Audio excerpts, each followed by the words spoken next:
This video is sponsored by DoubleCoin. Visit doublecointires.com for more information.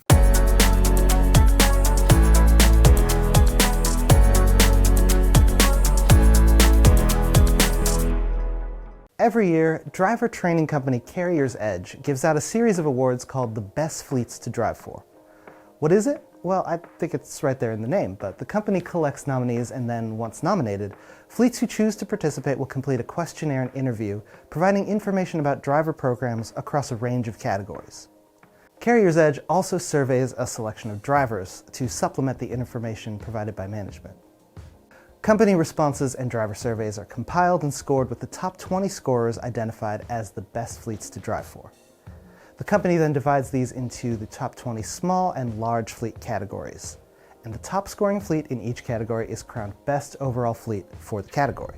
This year's nomination deadline is coming up fast, October 31st, only a few weeks from when this video will be released. To talk about the program, how things have changed over the years, and what kinds of fleets tend to become the winners, I interviewed Jane Jazrawy, CEO of CarriersEdge. Here's what she had to say. All right, so today on the road, I'm joined by Jane from CarriersEdge. We're going to talk about the best fleets to drive for. Jane, how are you? Hi, I'm very well. How are you doing? I'm very happy to be here. Yeah, good. I'm happy that we're doing this. This is going to be great. Okay. All right, so you guys host this Best Fleets to Drive For competition every year. Mm-hmm. And I wanted to start off by kind of going through the basics. So what makes a fleet a candidate as a best fleet to drive for? Well, all you need to do to be a participant is have a driver nominate you at bestfleetstodrivefor.com. That's it. You need one driver to do it. But once a fleet is nominated, then we communicate with the fleet, and they are invited to do a questionnaire. We follow it up with an interview. The drivers get to weigh in again with a driver survey, and then we have a top 20 that we announce at the end of January. Any fleet, if you have 10 tractor trailers or more, if you're operating 10 tractor trailers or more under your own authority, and you're in the US or Canada, that's pretty much it. And so drivers will nominate their fleet, and really a lot of people come into it with the idea that if they participate, then the only thing they get out of it is winning or losing. And you're in the top 20 and you get that logo and you can put it on your truck or on t-shirts or whatever, or you don't, and that's it. It's just this, But what the Best Fleets actually does, because we ask so many questions and you have the opportunity to do an interview, you have the chance to sort of review your entire fleet's operations, whether you're small or huge. Like, it doesn't really matter. That it works in either case. It works for all sizes. So if you are interested in seeing how you do, looking at things you may not have thought of before, then you can be a participant, and we welcome people. Even we've had fleets who just come in to see how they do, and they don't even expect to be on the top 20. So it's, the other thing about it is that it's free. So there's no entrance fee, there's nothing up front. If you want a copy you have to go through the entire process, like have your driver surveys in order to get a report. But we only charge for a report if you want it. And we charge, basically, it's an admin fee. So it's a really low cost way to do a complete survey of your drivers, and also have an in-depth interview about your practices and what you do as a fleet. And you often get a sense of what you could be doing just from the questions that you answer. Yeah, that's an interesting point about, fleets doing it just to find out where they stand. I guess it's a really good idea. Yeah, I mean, I guess, you get so wrapped up in the day-to-day and all the things that you need to do that getting that kind of like 1,000-foot view of your operations is pretty rare. Yeah, if you hired a consultant to come in, you'd be able to get that kind of thing. But we're like this really, really cheap consulting service. And we don't judge. Like, we don't have any preconceived ideas. What we do is, you do the questionnaire, and even just completing the questionnaire gives you information, because the questions will be like, what are your policies on, do you have harassment policies? Like, just the question gives you the idea of, if you don't, maybe you should. What would those be in your area, in your jurisdiction? Like, and what good would it do? Maybe drivers do need that, or they don't need that. So every single question can give you an opportunity to think about what you're doing, because every single question other fleets do. So I'm not making this stuff up. This is all things that either it's basic HR practices, or other fleets have told us, hey, we do this, and we go, oh, we should add a question on that. So that's kind of how it evolves, because it changes every year based on the feedback that we get. So it's a really good way to, even if you just do the questionnaire and talk about it amongst yourselves, that's a hugely valuable just doing that activity. But you also have the opportunity to talk to us about it. And all that we do is clarify what you say. So if you say, how do you get feedback from drivers? And your answer is, well, we have an open door policy, so anybody can come and talk to us at any time. That's really vague, because an open door policy it can mean 1,000 different things. It depends on what your interpretation of that is. So what we do is say, okay, well, what does that look like? Like, driver has a problem, you have an open door policy, what happens? And then we get the actual answer of what a fleet does to get feedback, and then the fleets who return know that process, and they will actually think about that process and say, okay, well, what is our answer going to be when CarriersEdge asks us for clarification? Because we're not trying to get you, we're just saying, well, what does that mean? Mm-hmm. And that is really valuable too. Yeah, definitely. So can you give me an example of, some of these categories that you look for, and also, how a fleet might stand out within those categories?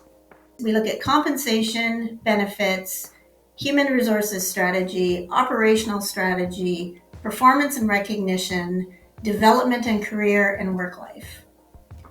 What we find is we ask about compensation and benefits, and it's really kind of we don't actually score.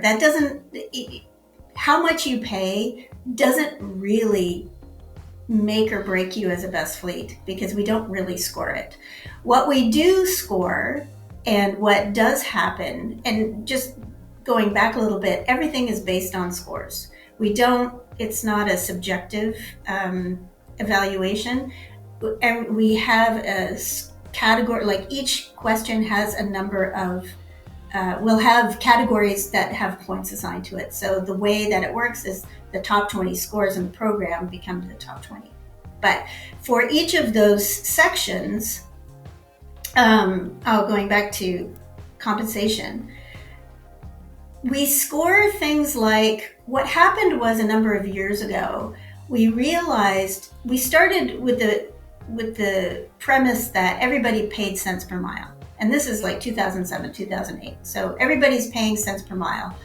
And then what we realized, it might have been 2011, 2012, is that some fleets were actually paying a base, so that if people didn't get the miles, you actually had this base that you could use to pay your mortgage. You didn't have to, if you had no miles in a week, you weren't poverty stricken for that amount of time.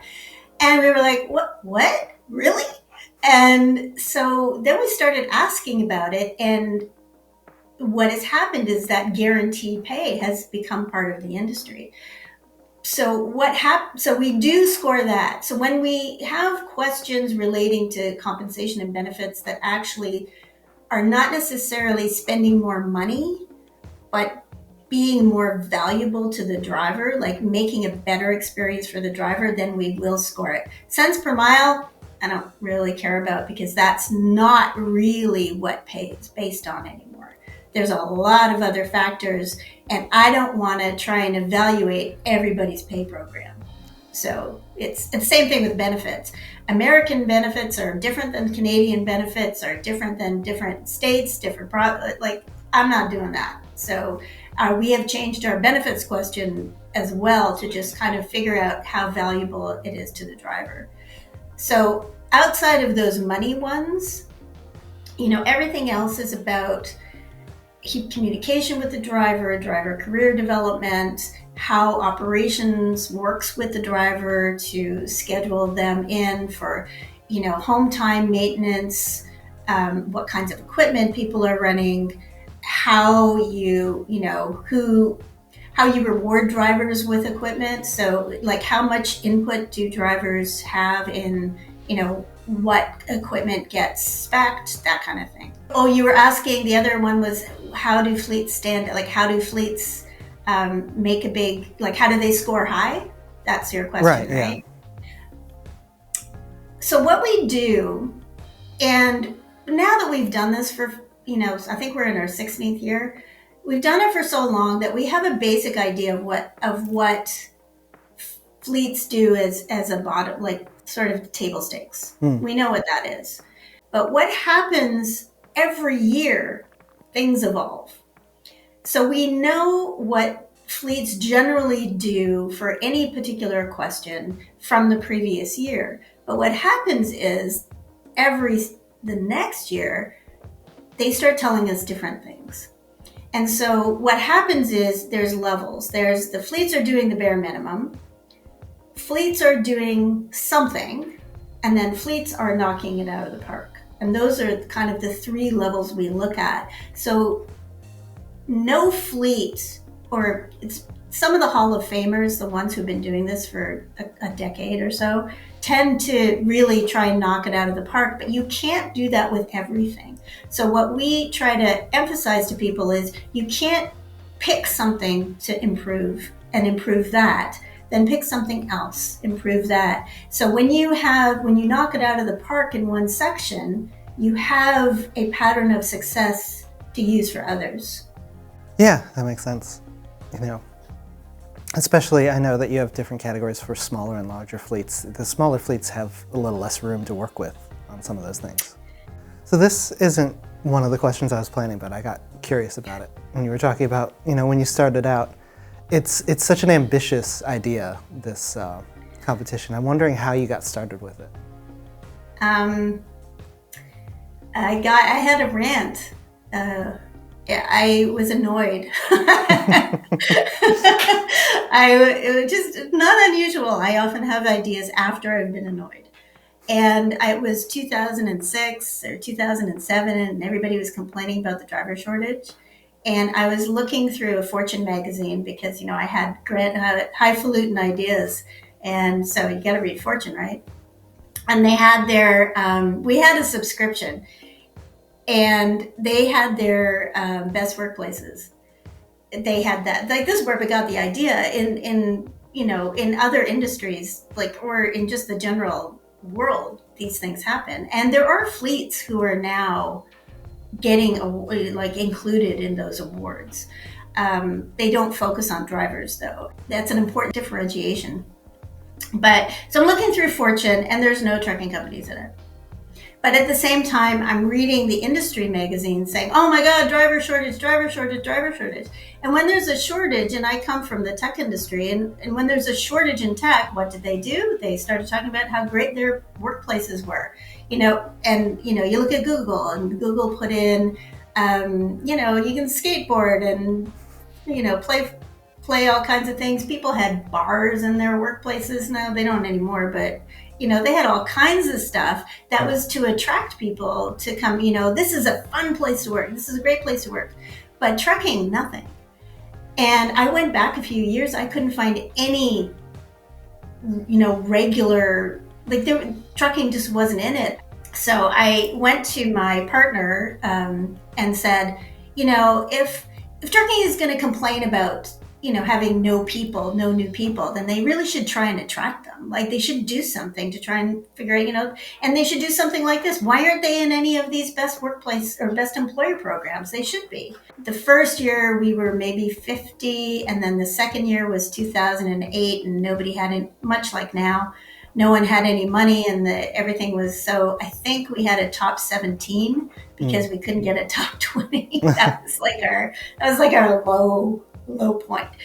But what we did was every year we would add a little bit and add a little bit, and that is how we change it every year, because every year that goes by, trucking evolves. And we were really lucky because kind of that period between 2007 and now, trucking has changed enormously.